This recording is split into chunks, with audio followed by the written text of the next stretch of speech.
Mbere Minisita Avunaanyizibwa ku by'obulamu mu ggwanga lino Dr. Jane Ruth Aceng asinzidde ku Media Center mu kibuga Kampala n'ayongera okutaanya ku nsonga z'endwadde eno eya Ebola n'akitegeeza nti gavumenti erina enteekateeka ey'okugema bannayuganda. Agamba nti waliwo eddagala lya mirundi 2 batunuulidde ng'erimu liva mu ggwanga erya United States of America awamu ne mu ggwanga erya Bungereza. Gavumenti ya Uganda ng'eyita mu kitongole ky'ebyobulamu etegeezezza nti erina entegeka ez'okutandika okugema abantu ekirwadde ky'Ebola ekigenda kifuuka nnamulanda ng'amabeere g'embwa. Bino byogeddwa Minisita w'ebyobulamu mu ggwanga Dr. Jane Ruth Aceng bw'abadde awa alipoota ku kirwadde kino ku ssengejjero ly'amawulire mu Kampala era n'ategeeza nga bwe waliwo ebika by'eddagala 3 nga bino biri mu kugezesebwa. The Ministry of Health will be evaluating the efficacy of 3 candidate Ebola Sudan vaccines on contacts in the coming weeks. The candidate vaccines are Oxford from the United Kingdom, Sabin from the United States of America, and Mark from the United States of America.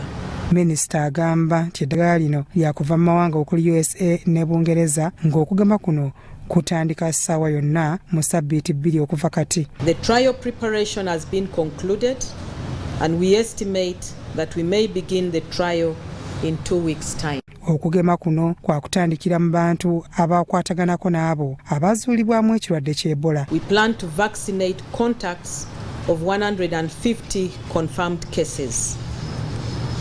This means about 3,000 initially. Ayongeddeko nti bali mu kaweefube ow'okwongera okuteekawo ebifo omujjanjabirwa abantu.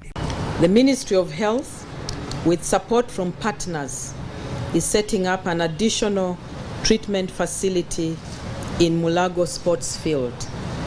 This 64-bed facility will be built in 2 phases over a period of 4 weeks. With the completion of this facility, the Ministry of Health will have 351 beds available for treatment of confirmed cases. Furthermore, open spaces have been identified to set up more tents should need arise. Mu mbeera eno Minisita Aceng era alambuludde ku mbeera ekirwadde kati bwe kiyimiriddemu mu ggwanga. It is 35 days today since the declaration of the outbreak. The total number of confirmed cases stand at 109. Those are the cumulative confirmed cases, of whom 30 have succumbed to this deadly disease, while 34 have been treated and have improved, and 45 are undergoing treatment.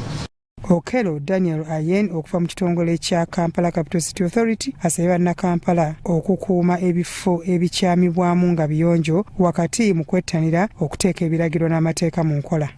The assumption is to assume that whoever has used it before you could actually be suffering from it. So what do?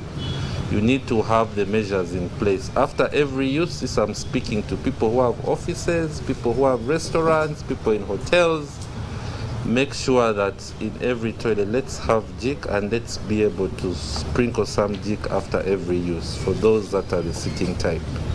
Byandagire Elizabeth ne Chambade Lawrence, Crossroad TV, Omunyo.